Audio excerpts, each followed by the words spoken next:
История фильма, который мы сегодня начинаем выпускать, непростая даже по меркам нашей команды, ведь мы никогда не снимали больших документальных циклов. Проект мы задумали еще прошлым летом. Осенью начали писать сценарии, подбирать локации, запустили предпродакшн, первые съемки, поездили, поснимали. Все как положено в новом деле оказалось намного сложнее, дольше и дороже, чем казалось на первый взгляд. Тем более, что мы хотели выйти на принципиально новый уровень качества. Но, тем не менее, к началу 2022 года у нас уже была готова пара серий. А 24 февраля началась война, которая полностью изменила окружающую нас реальность, и вместе с ней и наш фильм. Он был посвящен прошлому, но прошлое неожиданно ожило. И теперь мы, увы, гораздо лучше понимаем современников Второй мировой войны. Сейчас мы покажем вам старое вступление, записанное осенью 2021 года.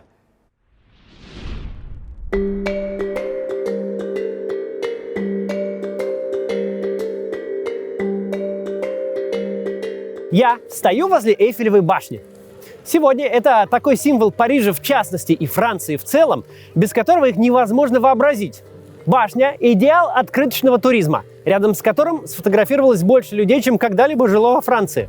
В какой-то степени она – символ открытого, свободного, человекоцентричного и наслаждающегося жизнью мира, когда китайские, американские, японские и немецкие пенсионеры приезжают сюда, в Париж, чтобы хорошо провести время, вкусно поесть, погулять по красивым бульварам, сходить в музей и сфотографироваться у башни.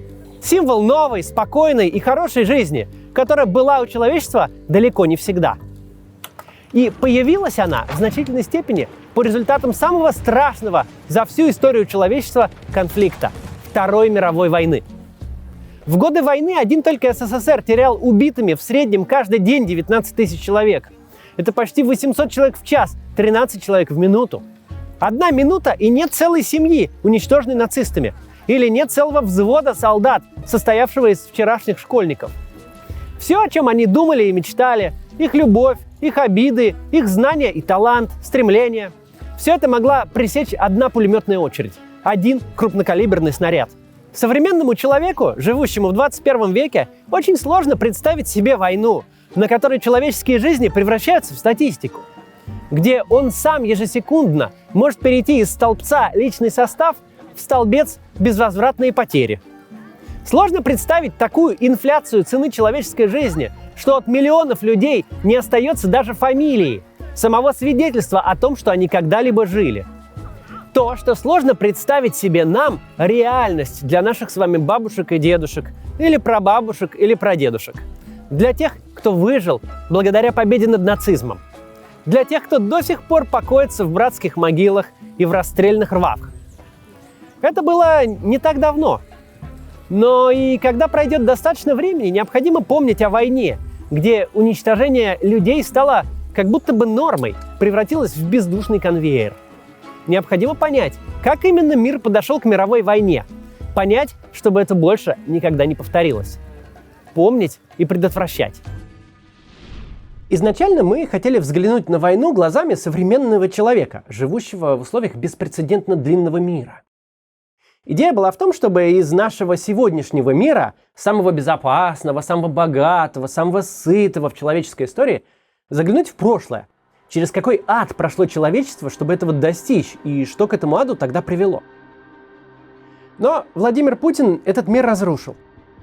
Теперь мы не смотрим из комфортного настоящего на оставшиеся где-то в прошлом ужасы.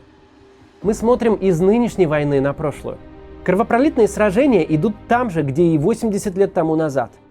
Оружие стало совершенней, для массовых убийств придуманы новые высокотехнологичные способы. Но сама по себе война не изменилась. Вновь гибнут мирные жители, вновь армия выполняет волю политического руководства, для которого война – это инструмент переустройства мира. Что было прежде, смогло повториться сейчас. Мало кто мог поверить, что сейчас такое возможно. Но и в 30-е годы прошлого века люди, пережившие Первую мировую войну, считали ее повторение чем-то немыслимым. А в нашем фильме мы поговорим о том, как вообще человечество пришло к состоянию, что все решили начать убивать всех. Мы детально поговорим о ходе войны на всех фронтах, конечно, подробно остановимся на Великой Отечественной войне, которая была частью Второй мировой. В этом цикле мы будем опираться на консенсусные исторические факты. Не будем ни срывать покровы, ни производить произошедшее в ранг религии. Просто расскажем, как все было. Вторая мировая война – это ключевое событие в истории человечества. Не разобравшись с ее причинами и последствиями, сложно понимать современный мир. Поэтому цикл будет многосерийный и подробный. С той секунды, как окончится это вступление, мы полностью погрузимся в прошлое. Дальше никаких преднамеренных аналогий и параллелей. Но, к сожалению, вы увидите, они неизбежно будут возникать сами собой. У нас война.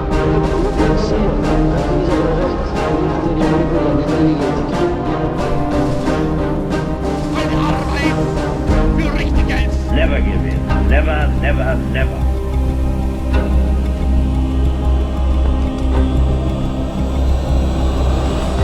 Вернемся к Эйфелевой башне. Кажется, что она была тут в Париже всегда. Что если уж не ровесник Версаля, то Наполеона точно, а то и вообще египетских пирамид. Тем временем, ей всего-то 130 лет. И никто не собирался делать ее главным символом французов и Франции навеки. Эта временная конструкция должна была всего-то отслужить входной аркой на Всемирной выставке, после чего должна была быть разобрана вместе с выставочными павильонами. Именно поэтому мы начнем наш рассказ здесь, на Всемирной выставке 1900 года, где ведущие страны показывают передовые достижения промышленной революции. И никто еще не подозревает, что речь идет не только об удивительных механизмах, что это демонстрирует себя новый мир, который очень скоро, в течение ближайших 1,5 десятилетий, изменит жизнь человечества навсегда и бесповоротно. Что стартуют самые кровавые полвека человеческой истории.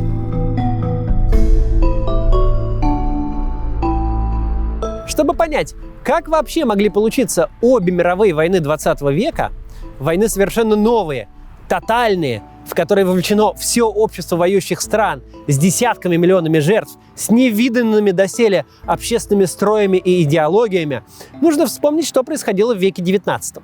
XIX век – это время индустриальной революции. Всего за несколько десятилетий европейские страны, прежде всего, конечно, Англия, но и Германия с Францией тоже, превратились из аграрных в промышленно развитые государства, где 3/4 граждан живут в городах. Россия от европейских стран сильно отставала, но тоже шла в этом направлении довольно быстро. Стремительный переезд людей в города, то есть урбанизация, привела к слому традиционного общества. Это ключевой момент для понимания изменений в мире. Поэтому здесь нужно остановиться и поговорить поподробнее, что это за традиционное общество такое и как произошел его слом. Представь себе мир без новостей, где мы не знаем, что происходит в стране и в мире, где весь информационный фон – это сплетни собственного подъезда. Это реальность традиционного общества. Люди живут внутри своей общины. Они знают все про каждого своего соседа и 3 поколения его предков, но совершенно без понятия, что страна, например, проиграла войну. Крестьянский образ жизни не менялся веками. В нем принципиально отсутствовали категории прогресса и будущего. Его главная категория – это круг. Замкнутый круг, в котором весной сажают, летом выращивают, а осенью собирают урожай и делают запасы, а зимой готовятся к весне. Так было при Иване Грозном, Петре I, Екатерине II, и так будет впредь, причем во всех странах. Не только в России. Сменяются поколения, но сын пахаря и приходит в поле в 5-летнем возрасте и уйдет с этого поля только на тот свет.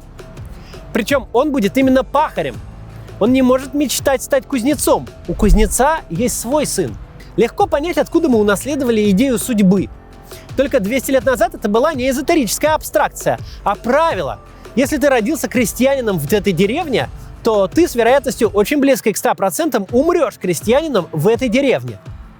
Чтобы понять, что принципиально нового приносит индустриализация и урбанизация, нужно ответить на вопрос, чего у крестьянина не было и что ему было не нужно.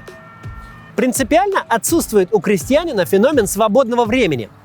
В зависимости от сезона занятость меняется, но она есть всегда. Нет в деревне никакого рабочего дня. Ты работаешь, чтобы есть, и выращиваешь себе примерно столько еды, чтобы были силы продолжать работать. Что крестьянину принципиально не нужно? Грамотность. Просто потому, что ему ее некуда применить. Крестьяне не умели читать и писать. Им это было не нужно. Книги стоили больше, чем все имущество семьи в сумме, газет для крестьян никаких не существует, да и когда бы их читать? Световой день ты работаешь, а ночью в переполненной большой семьей избе при лучине особенно не почитаешь. Передача опыта происходит самым естественным путем, от старшего поколения младшему. Никакой задачи, которая решалась бы через фиксацию текстом, в крестьянской среде нет. Многие благие идеи по образованию крестьян ближе к концу XIX века натыкались на сопротивление самих крестьян. Это для нас сегодня очевидно, что ребенок должен учиться, а для крестьянина это просто изъятая пара рук. Вместо того, чтобы работать в поле, он какой-то фигней занимается, закорючки читать учится и писать. Это реальность аграрного общества, которое существовало до промышленной революции тысячелетиями.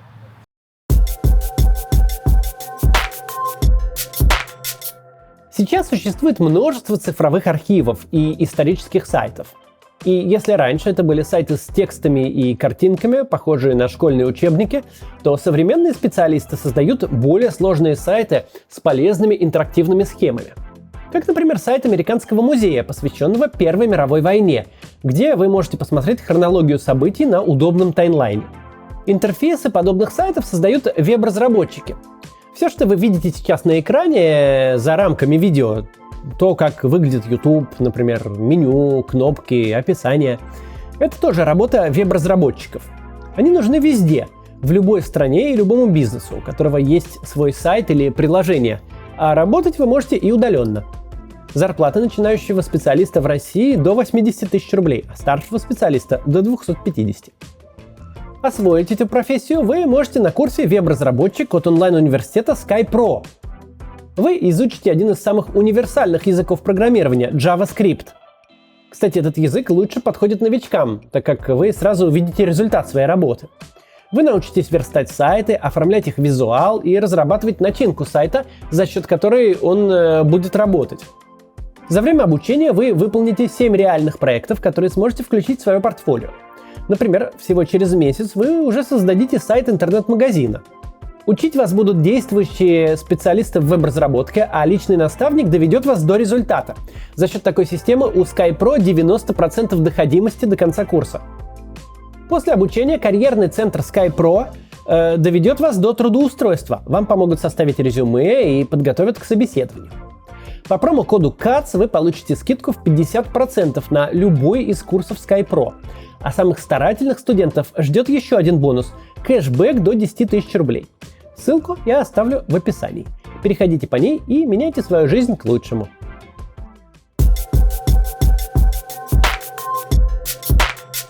У нас есть иллюзия, что мы представляем себе образ жизни 19 века.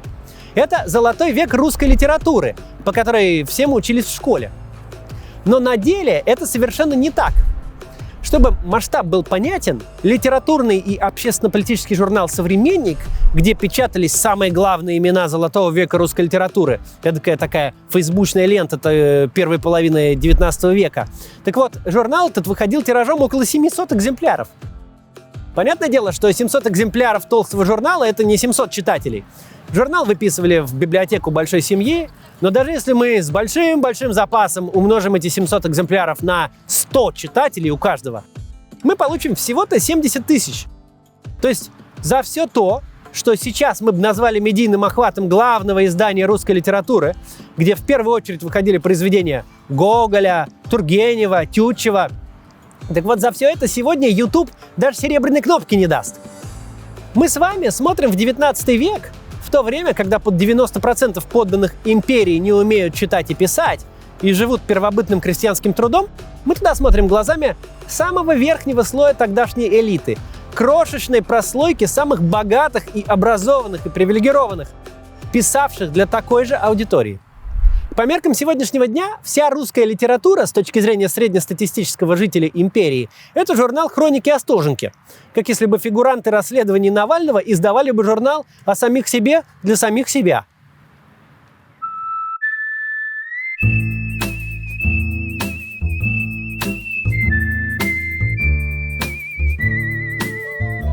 С приходом промышленности и ее потребностей в рабочих руках все меняется. Человек не просто переезжает из деревни в город, в принципиально иную среду, где нет никакой общины. Человек должен стать рабочим. Стать – тут ключевое слово.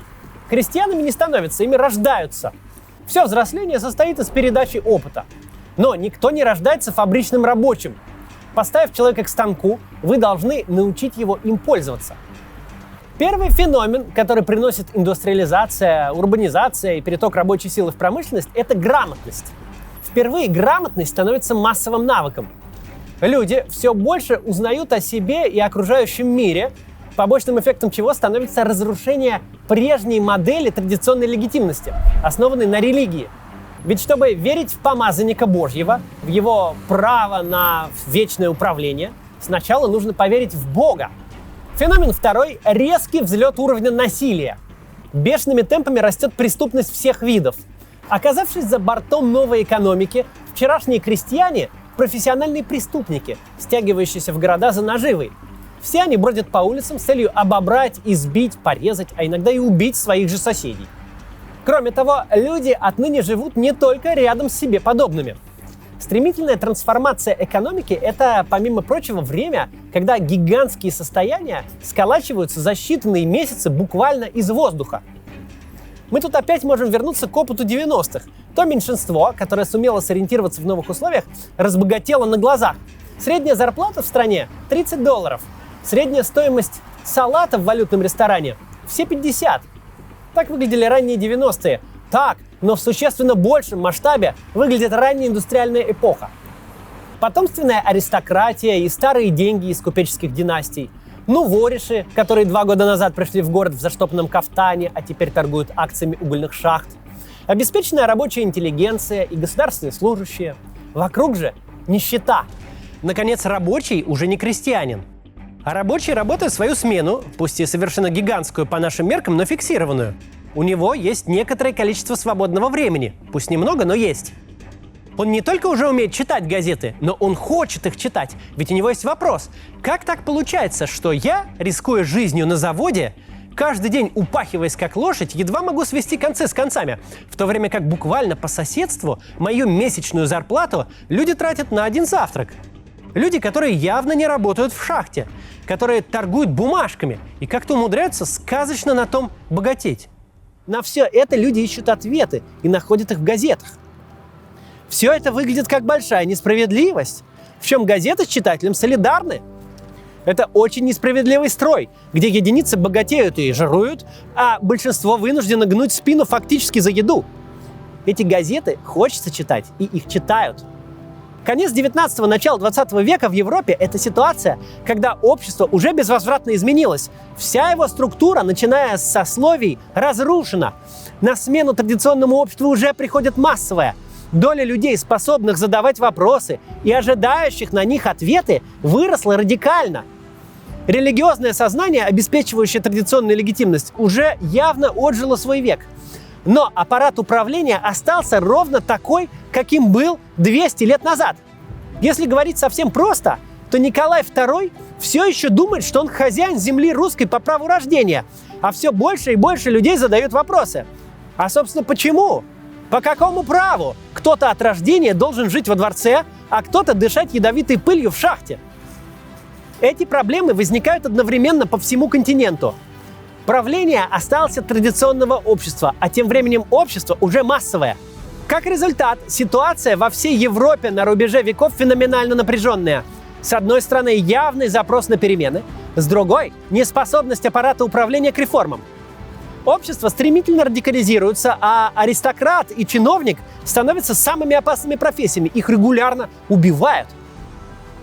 Еще одно наследие традиционного общества – власть военных.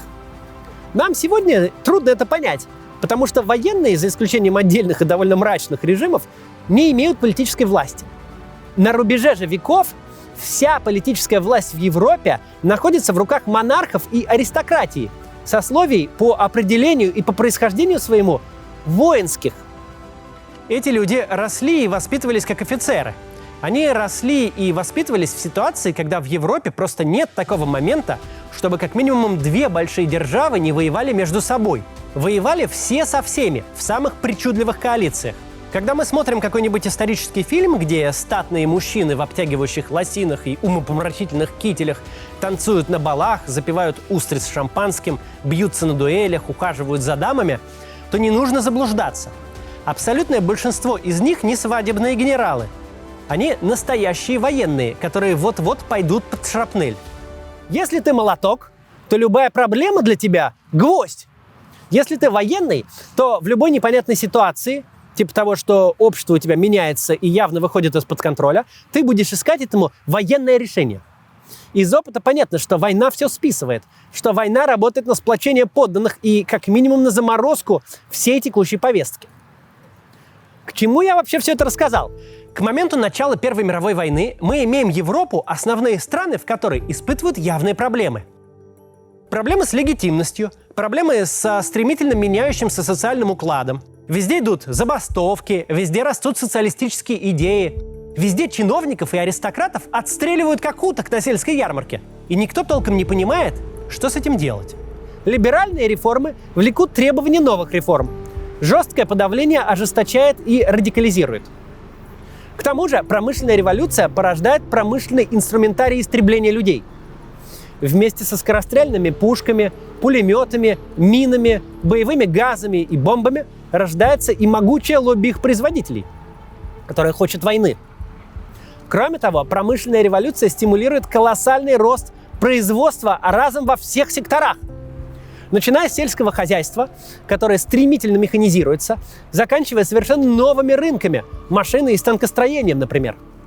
Это сейчас мы с вами понимаем, что в конечном итоге этот процесс увеличил мировое богатство и сделал лучше жизнь всех. Потому что производство подталкивало производство, а новые рынки создавали другие новые рынки. Чем более механизируется сельское хозяйство, тем больше нужно тракторов. Чем больше нужно тракторов, тем больше нужно двигателей. Рост автомобильной промышленности требует постройки дорог, а значит механизации и этого процесса. Автомобили нужно заправлять, растет добыча, а значит и спрос на инструменты для нее. Растет переработка и дистрибьюция, нужно строить много заправок. Все это задействует в себе много людей и поднимает их благосостояние. Но тогда это все было совершенно неочевидно тем, кто тогда жил. Даже наоборот. Всем казалось, что идет игра с нулевой суммой. Что кто-то, как Англия, захватит все колонии, получит дешевое сырье и рабочую силу, освоит рынки сбыта, а значит останется первой промышленной державой, монополизировавшей все рынки. Всем же остальным придется довольствоваться крохами с ее стола. История перед мировой войной – это, с одной стороны, история борьбы за источники сырья и рынки сбыта, а с другой – история защиты собственного рынка, протекционистской поддержки собственных производителей, возведения таможенных барьеров для импорта. Новый мир видится схваткой насмерть за потребителей и ресурсы. Ведь если мы теперь производим в разы, десятки, сотни раз больше, а людей на планете остается столько же, то что же, как иначе?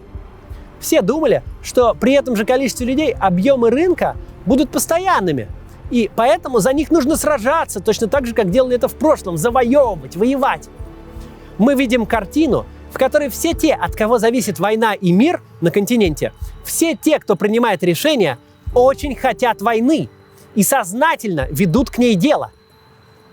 Это полезно понимать для того, чтобы не переоценивать роль случайности.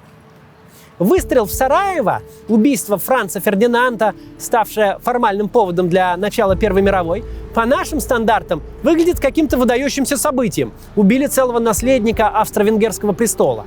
Но по меркам той эпохи это как для нас новость об очередном уголовном деле. Августейших особ в это время отстреливают и взрывают регулярно. За 16 лет до эрцгерцога ударом заточки, например, был окончен земной путь тети Фердинанда, супруги императора Франца Иосифа Елизаветы Баварской, известной российскому телезрителю по мультсериалу «Принцесса Сиси». Убийство Фердинанда – это не рядовое событие, конечно, но всего лишь одно в числе прочих. Выстрел в Сараево довольно показательный с идеологической точки зрения повод. Серб убивает австрийского принца. Но это совершенно точно не причина войны. К большой войне в Европе все было готово. Коалиции сложены. Все ждет лишь финального триггера. Это серия фильмов про Вторую мировую войну. Но мы не поймем ничего о Второй мировой войне, не поговорив о Первой. Здесь надо подчеркнуть принципиальную разницу между двумя мировыми войнами. Первая мировая – это конфликт, в котором традиционные государства ведут войну нового типа. То есть такую, где участвуют огромные армии, а для убийства людей используются новейшие достижения науки и техники. А вот Вторая мировая война – это уже совсем другое явление. Это война массовых обществ, рожденных на руинах традиционного. Массовые общества сформировали запрос на участие в политике, в государственном управлении и получили на него худший в человеческой истории ответ – тоталитарные идеологии. То есть режимы, основанные на принудительном вовлечении в политику, на тотальной пропаганде и тотальном же насилии. Эти режимы поставили себе глобальные цели мирового переустройства, слома когда всего прежнего образа жизни, а когда и даже самой человеческой природы. Именно столкновение немецкого национал-социализма и советского большевизма, двух самых могущественных тоталитарных экспериментов, составит содержание Второй мировой войны и сформирует тот мир, в котором мы живем сегодня. Для тоталитарной модели война – естественный способ существования. Это понятный путь для осуществления своей глобальной цели. Это очевидный враг и очевидный повод мобилизации. Это единственный ответ на вопрос, зачем нужна всеобщая принудительная мобилизация. В противовес этим тоталитарным режимам был рожден настолько же новый концепт демократических государств. То есть государств, где политики зависят от избирателей, где каждый гражданин может участвовать в политике, если он хочет, а может не участвовать, если не хочет. Это ключевая и огромная разница. Конфликт принудительного и добровольного вовлечения. С одной стороны, режимы, где граждане зависят от тоталитарной машины, а с другой стороны, где управленцы зависят от граждан. Этот конфликт в полной мере себя проявит как в ходе Второй мировой войны, так и в предвоенный период.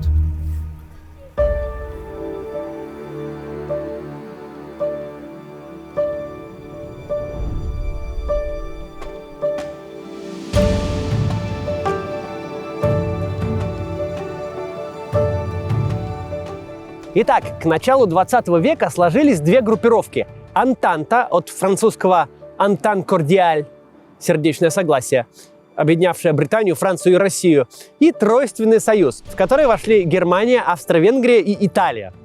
Италия, впрочем, потом союзникам изменила и вступила в войну на стороне Антанты. В рассказе о Второй мировой войне невозможно обойти вниманием первую и кратко о ней не сказать. Собственно, это у нас в стране Великая Отечественная и вся Вторая мировая в целом воспринимаются неким отдельным конфликтом, не связанным с предшествующим положением дел. В мировой же историографии, особенно в Англии и Франции, Вторая мировая – это следующий акт трагедии, начавшийся в 1914 году. Именно первую, а не Вторую мировую, по-английски часто называют «The Great War» – «Великая война». Экономические, политические и идеологические причины, о которых я рассказал раньше, впервые столкнули великие державы между собой летом 1914 года. Очень быстро эта война приобрела новый, доселе невиданный характер. От Балтики до Карпат, от Альп до Ла-Манша Европу разрезали тысячи километров окопов. Вместо маневров и генеральных сражений, как было в прежней эпохе, боевые действия свелись к попыткам прорыва на отдельных участках, которые в лучшем случае заканчивались перемещением линий соприкосновения на несколько сотен метров. На Западном фронте без перемен. Название знаменитого романа Ремарка цитирует типичную военную сводку времен Первой мировой.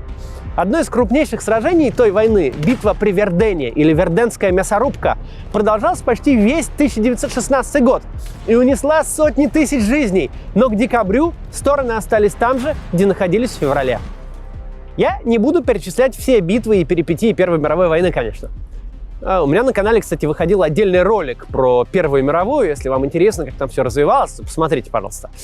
Но сейчас нам очень важно сказать то, что имеет непосредственное отношение ко Второй мировой войне, про которую цикл. А важно вот что. Генералы всегда имеют тенденцию готовиться к прошедшей войне. В 30-е и 40-е годы армиями в основном руководили военачальники, получившие первый опыт и боевое крещение на полях сражений Первой мировой. И говоря про Вторую мировую, мы увидим, как часто этот прежний опыт приводил их к ошибкам и поражениям. Итак, пулеметы, колючая проволока, артиллерия сделали невозможным ведение войны по-старому. Кавалерия, которая решала исход сражений в прежние столетия, потеряла свое значение. Сначала никто не понимал, что с этим делать. Затем начали искать новое решение. Одним из них было широкое использование отравляющих веществ, боевых газов. В 1915 году в ход пошел хлор. 2 года спустя в битве у бельгийского города Ипр германская армия применила горчичный газ, получивший название иприт. Люди умирали от него в страшных мучениях. Другим направлением стало применение авиации и бронетанковых войск. Собственно, именно танки в конечном итоге приведут к перелому в войне. Другой важный фактор победы – вступление в войну Соединенных Штатов и высадка осенью 1917 года американских войск в Европе. США долгое время соблюдали нейтралитет. Вступить в войну их вынудили атаки германских подлодок на гражданские корабли, а также перехваченная британской разведкой телеграмма, в которой Германия предлагала Мексике совместно напасть на Соединенные Штаты. Но до этого было еще далеко, а первые годы войны показали, что она стала затяжной и выматывающей. На поддержку войск, сидящих в окопах без движения, требуются колоссальные ресурсы. Не выдержав такой нагрузки, рухнула экономика сразу нескольких воюющих держав. Сначала из войны вышла Россия. После 2 революций в феврале и октябре 1917 года к власти пришли большевики. В марте 1918 они подписали с Германией сепаратный Брестский мир. В конце октября 18 года капитулировала Османская империя. В начале ноября Австро-Венгрия. Германия осталась одна. Дальнейшее сопротивление стало бесполезным. 11 ноября 1918 года вот здесь, в Компьенском лесе, меньше чем в 100 километрах от Парижа, было подписано соглашение о перемирии. Случилось это вот в этом железнодорожном вагоне, который использовал в качестве своего штаба французский военачальник Фердинанд Фош. Настоящий вагон не сохранился. Позже нацисты его уничтожили, чтобы не напоминал о позоре Германии. Здесь в музее представлена его копия. А вообще этот вагон нам еще встретится в этом повествовании позже, потому что в нем подписывала капитуляцию Франция уже во Второй мировой войне, но об этом потом. Практически одновременно с подписанием перемирия в Германии произошла революция. Кайзер Вильгельм отрекся от престола. На месте рухнувшей империи возникла Веймарская республика. Именно в Веймарской республике к власти в 1933 году придет Адольф Гитлер, который преобразует это государство в Третий рейх и развяжет Вторую мировую войну.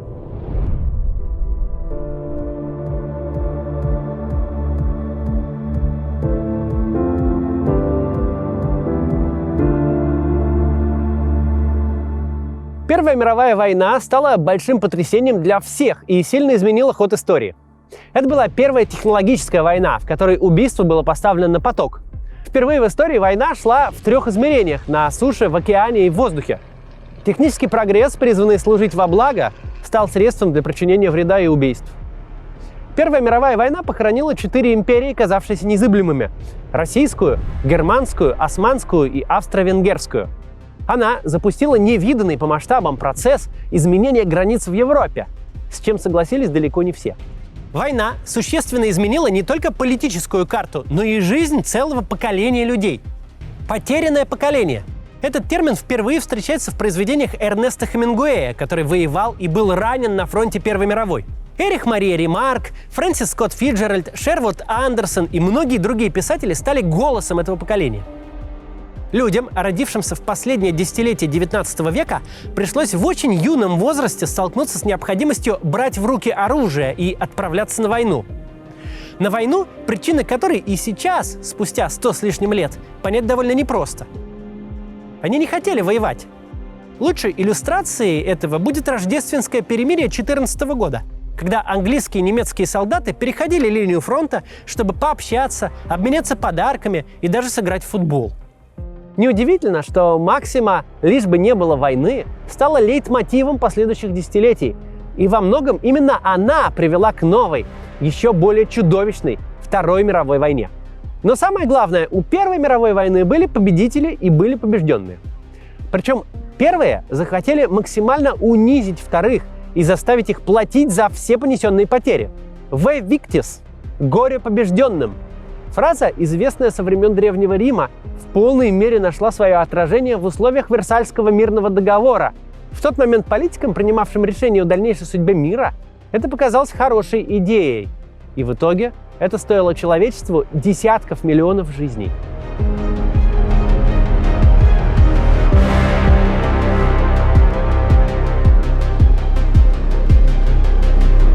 Сегодня я в Версале. Этой бывшей резиденции французских королей довелось поучаствовать во многих политических событиях. В 1871 году, после победы во франко-прусской войне, именно здесь кайзер Вильгельм I провозгласил создание Германской империи. Место, конечно, было выбрано не случайно, а намеренно, с целью унизить французов. Но французы в долгу не остались, и в 1919 году настояли на подписании окончательного мирного договора Первой мировой войны, тоже в Версале, теперь чтобы унизить немцев. Но, конечно, не место подписания договора сыграло главную роль, а его содержание. Блицкриг во Франции, оборона Брестской крепости, лагеря смерти и блокада Ленинграда, Перл-Харбор и высадка в Нормандии – можно сказать, что все это берет свой исток отсюда, из Версаля.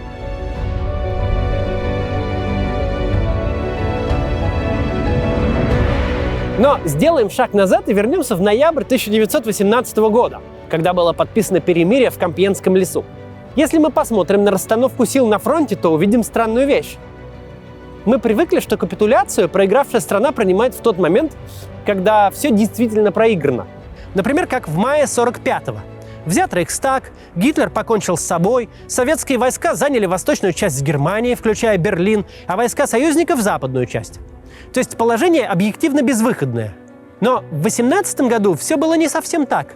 К моменту подписания перемирия германская армия на западе находилась на территории Франции и Бельгии, а на востоке оккупировала огромные территории в Беларуси, Украине и Прибалтике. Берлин от линии фронта отделяло 700 километров. Сегодня мы понимаем, что причины этого решения были не военными, а экономическими. В условиях, когда Австро-Венгрия и Османская империя вышли из войны, а США, наоборот, в нее вступили, Германия просто не имела возможности обеспечивать свои войска, и через какое-то время фронт просто развалился бы. Но ситуация, когда страна фактически заявляет о своем поражении в момент, когда ни один вражеский солдат не находится на ее территории, действительно очень необычна. И поэтому, что важнее всего для нас, она породила в Германии легенду об ударе ножом в спину. Это такая теория заговора, которая утверждает, что армия ушла с фронта непобежденной, а поражение в войне было обусловлено предательством в тылу. Различные политики правых взглядов обвиняли в этом предательстве евреев, коммунистов, социал-демократов. Масло в огонь подлил фельдмаршал фон Гинденбург, который в своих показаниях комиссии Рейхстага обвинил социалистов в саботаже с самого начала и до тех пор, пока поражение не стало неизбежным. Впоследствии подобные взгляды возьмет на вооружение Гитлер и его партия. Так, 18 января 1919 года страны-победительницы собрались на конференцию в Париже, чтобы договориться о послевоенном устройстве мира. Дата опять была выбрана не случайно. Именно 18 января 1871 года была провозглашена Германская империя после победы над французами. Весь этот символизм казался важным тогдашним политическим деятелям, но работал, конечно, на разобщение, а не на объединение. Парижская конференция была беспрецедентной по своему масштабу. В ней участвовали более 1000 делегатов. Участники конференции были разделены на несколько групп по степени их вовлечения в войну. Побежденным державам – Германии, Австрии, Венгрии, Болгарии, Османской империи – отводилась роль пассивных наблюдателей. Им предстояло лишь принять условия, которые выработают участники конференции. Отказ означал бы возобновление войны, и армии Антанты не были демобилизованы после подписания Компьенского перемирия. Они оставались в полной боеготовности вплоть до окончания Парижской конференции. Это было новацией. Например, в Венском конгрессе, который подвел итоги наполеоновских войн, Франция участвовала наравне со странами-победителями. Ну а Россия, которая начинала войну как участник Антанты, вообще не была приглашена в Париж. Во-первых, из-за того, что она заключила с Германией сепаратный Брестский мир и вышла из войны, предав своих союзников. Во-вторых, великие державы не воспринимали большевиков и Ленина в качестве законного правительства, а коммунистическая идеология и тем более разговоры про мировую революцию их вовсе пугали. Главную роль на конференции взяла на себя большая четверка, в которую входили президент Соединенных Штатов Вудро Вильсон, британский премьер Ллойд Джордж, французский премьер Жорж Клемансо и глава правительства Италии Витторио Орландо. На практике большую часть решений приняли втроем Соединенные Штаты, Британия и Франция. Именно они определяли, каким будет мир после войны. Неформальным лидером конференции стал Вудро Вильсон. Еще в январе 1918 года, задолго до окончания войны, он озвучил на заседании Конгресса 14 пунктов, которыми намеревался руководствоваться при составлении текста мирного договора.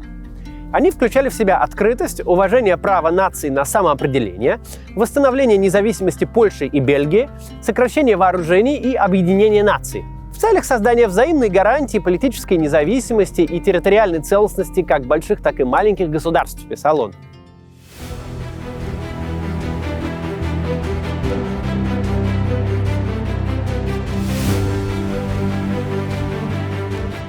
Франция, как наиболее пострадавшая от войны страна, желала компенсировать все свои экономические потери за счет побежденной Германии, а также максимально ослабить своего вечного противника. Клемансо вообще предлагал установить франко-германскую границу по реке Рейн, отобрав у Германии промышленно развитые регионы западной части страны. Ну а главной задачей Великобритании было не допустить чрезмерного усиления уже Франции на континенте, поэтому она была настроена менее радикально. К лету 1919 года участники конференции выработали условия мирного договора для Германии. Этот договор и был подписан здесь, в Версале, 28 июня 1919 года. Итак, вот что в нем было зафиксировано. Вина за развязывание войны и весь причиненный в ходе нее ущерб возлагалась на Германию. Это, опять же, имело в первую очередь важный психологический аспект, из-за которого немецкое общество сочло договор несправедливым. Германия возвращала Франции регионы Эльзас и Лотарингия, Польше – Познань, части Померании и другие территории Западной Пруссии. Порт Данциг с окружающей территорией был объявлен вольным городом. Мемельская область, это современная литовская Клайпеда, переходила под управление Антанты. Территория Саара на 15 лет передавалась под контроль Лиги наций, после чего его дальнейшую судьбу должны были решить жители на референдуме. Германия оказалась разделенной на две части. Восточная Пруссия с Кёнигсбергом, это сегодняшний Калининград, становилась эксклавом, и между ней и основной территорией страны находились польские земли. Кроме того, Германия признавала независимость Чехословакии, Польши и обязывалась уважать суверенитет Австрии. Объединение Германии и Австрии запрещалось. Как известно, одним из самых важных знаковых шагов Гитлера станет аншлюс, то есть присоединение Австрии к Рейху в 1938 году. В дни Парижской конференции вопрос объединения двух государств уже очень остро стоял на повестке дня. Причем именно по инициативе Австрии. Никакой военной угрозы от растерзанной Германии тогда исходить не могло. И вроде бы, исходя из 14 принципов Вильсона, это было верным шагом, уважающим право нации на самоопределение. Но союзники подобное объединение запретили, побоявшись усиления Германии. Все германские колонии передавались в ведение Лиги наций, а эта организация выдавала своим членам мандаты на управление ими. Наконец, Германия обязывалась выплачивать репарации победителям. В итоге они составляли в эквиваленте 96 тысяч тонн чистого золота. Это огромная сумма. Интересно, что в момент подписания договора размер репарации даже не был определен. То есть Германию буквально заставляли купить кота в мешке. Позже выяснилось, что размер выплат для страны непосилен, и график платежей пересмотрели. Последний платеж за Первую мировую войну Германия сделала аж в 2010 году. Самыми же унизительными для Германии стали военные ограничения. По условиям Версальского договора Германии запрещалось иметь бронетехнику, военную авиацию, подводный флот и большие корабли. Численность армии не должна превышать 100 тысяч человек. Отменялась всеобщая воинская повинность. На западной границе Германии создавалась Рейнская демилитаризованная зона, 50-километровый участок на берегу Рейна, где немецкому правительству запрещалось держать войска и создавать укрепления. За соблюдением этого правила французская армия, которая как раз имела право в любой момент входить в демилитаризованную зону, должна была следить. Самым разным людям по всему миру было понятно, что Версальский мир несправедлив по отношению к Германии. Владимир Ленин, например, охарактеризовал его так: это не мир, а условия, продиктованные разбойниками с ножом в руках беззащитной жертве. А французский маршал Фош, по легенде, заявил, что это не мир, а перемирие сроком на 20 лет. Неизвестно, произнес ли он эти слова на самом деле, но прогноз оказался точен. Вторая мировая война началась ровно через 2 десятилетия. Версальский мир был во многом продиктован эмоциями. Общественное мнение в странах-победительницах требовало от руководителей государства максимально сурово наказать Германию. В самой же Германии Версальский мир стал синонимом жестокости и несправедливости. Правые политики обвинили социал-демократов, которые были правящей партией в тот момент, в предательстве. Освобождение от оков Версаля стало одной из главных идей Гитлера, и во многом именно она помогла ему набрать популярность и прийти к власти.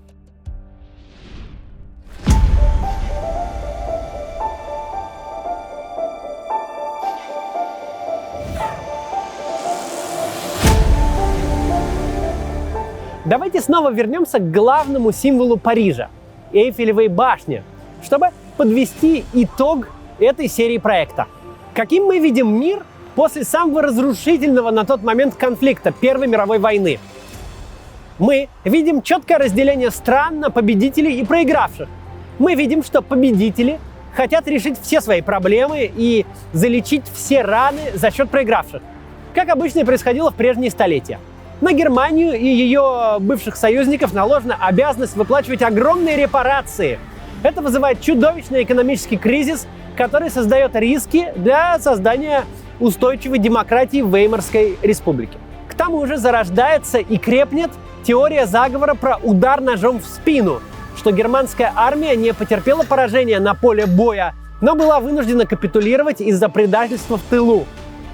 Сотни тысяч ветеранов, вернувшихся домой, тиражируют и превращают маргинальную теорию заговора в мейнстрим. В довершение всего Германия демонстративно унижена условиями Версальского мира. На нее полностью возложена ответственность за развязывание войны. Многие территории, населенные немцами, у Германии отторгнуты. Стране фактически запрещено иметь армию и военный флот, бронетехнику и авиацию. Мог ли такой мир быть устойчивым? Могли ли все эти ограничения предотвратить жажду реванша со стороны Германии? Сейчас мы понимаем, что нет. Тогда же люди этого не поняли. Им казалось, что они заботятся о безопасности, создав Лигу наций. Бессмысленный орган, который не имел никаких полномочий и не мог предотвратить новый мировой конфликт. А еще одним важным фактором стало нежелание стран-победителей, прежде всего Франции и Англии, вступать в какие-либо новые войны после Первой мировой. Именно это заставило их в конечном итоге, словно в анабиозе, следить за приходом к власти Гитлера и появлению Третьего рейха. Не просто следить, а как будто подталкивать фюрера к новым и новым свершениям. «Победители всегда проигрывают свою победу», сказал однажды французский президент Жорж Клемансо. Это в полной мере отражает случившееся. Как же так вышло, что победители Первой мировой сами вырастили себе врага, с которым потом пришлось бороться всем миром и с такими чудовищными потерями? Поговорим об этом в следующих сериях проекта про Вторую мировую войну.